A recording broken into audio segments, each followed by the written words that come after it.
Now, South Africa's World Cup rugby campaign has been thrown into disarray. This following a string of defeats. 5 black players now have approached Labour Federation COSATU about being sidelined and a general lack of opportunities within the national side for them. The 5 have not been named, but the Labour Federation said that 2 white Springboks have also joined the chorus of unhappiness about transformation in the side. The South African Rugby Union released a statement this morning slamming COSATU and rejecting the claims out of hand. Now, I'm joined on the line by COSATU's Provincial Secretary in the Western Cape, Tony Ehrenreich. Good morning, Tony. Thanks for joining us. Good morning. Tony, just give us the details about the unhappiness that these black players have with the treatment that they receive within the national setup.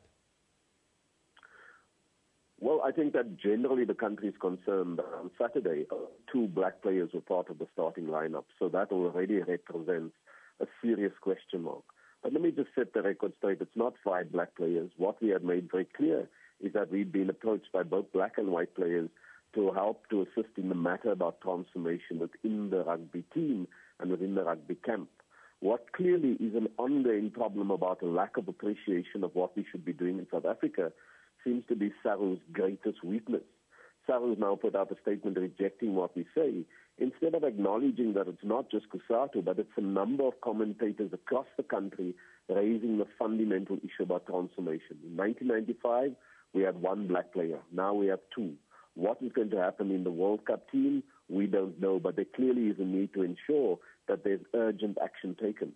But the SARU attitude, I suppose, is best displayed by them celebrating a 1960s tour of Argentina to South Africa and to Zimbabwe. Clearly a tour that was designed to undermine the struggle against apartheid and to reinforce apartheid values within the society and the world then. So there clearly needs to be a hard look at what we do in transformation. And while the players are a big part of it, it's a general trend within SARU that's not sensitive to what it is we agree to as a society when we said we were going to build a nation that respects all of our histories and all of our ambitions for the future. And that's the fundamental question that confronts SARU.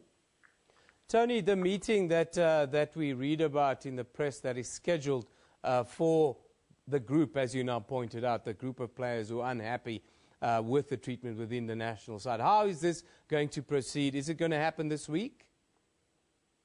Well, as COSATU, we're going to be raising the issues along with a number of other organizations and individuals involved in rugby who have been concerned. So there's got to be a discussion with SARU on this. There's got to be an appreciation that includes the leadership of SARU and the sports minister. The sports minister is way too quiet on this issue. We need to, as a country, ensure that we have a team that the whole country can get behind. This is not a Transvaal Jikskei span. This is the national rugby team that belongs to all South Africans, and all South Africans have a vested interest in it and want to see the Springbok team doing well.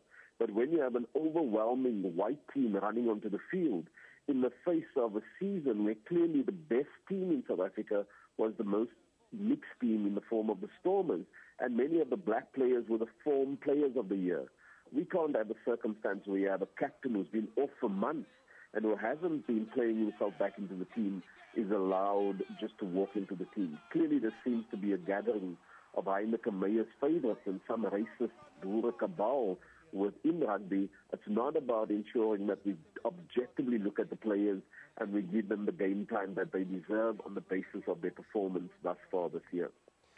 Now, Tony, the South African Rugby Union have rejected these claims out of hand. What do you make of this reaction? Well, I'm not surprised that they rejected the claim. But the reality that the South African population looks at is that in 1995 we had 1 black player. In all of the other years that we've gone along, we had a sprinkling of black players. This year, going into the World Cup, we have a team that runs on with 2 black players, and one of them is not even South African born. So clearly, what else would SARU say when they failed in the transformation objectives that were set to them as the leadership of South African rugby? And this is not their fiefdom any longer. like the Boer Brigade used to run rugby. This is a national sport, one we all support, and one that our country puts a lot of money into and want to see its returns for all South Africans. So SARU's leadership has failed in respect of providing us that direction, and they haven't thought about the transformation that's aspired to by all of its people. So we're not surprised that they wouldn't reject the allegations. What we think we've got to do as all South Africans is start a conversation on the hard issues sooner than later. If they're still in denial about the fact that we have a real weakness in transformation, then this must point the finger to their prepared what must be a national team that represents national interests. And all the more reason for the minister to step in urgently, and to help us all to contribute constructively to find a solution before we go into the World Cup. Tony, I thank you for joining us this morning. That's Tony Ehrenreich, who's the Provincial Secretary of COSATU in the Western Cape. He's just pointed out to us that it's not 5 black players that came to COSATU. It's a group that includes all kinds of players, all players from all race groups, rather, in the national setup that are concerned with the levels of transformation. Let's just take a look at some of your views on this emotive issue that's been doing the rounds on social media for the last 24 hours. Jason Smith says, I'm a bit confused. All-white Bok team, please explain, he says to COSATU. Ronald Makanoere says, 7 Springbok players approached COSATU about black players being given less time because of race. 2 of the players are white. Ronald, it's a group of players. It's a mixed group.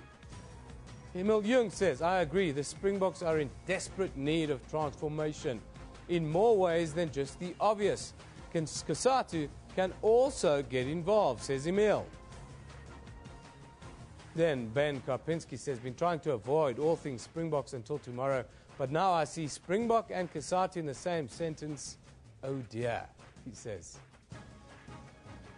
Of course, our question of the day, before you go, is, do you think, or what do you think, are Springbok, black Springboks, do you think black players are being sidelined in the Springbok team? That's the question that we ask you. We'll play it out tomorrow, and we'll try and get some form of Springbok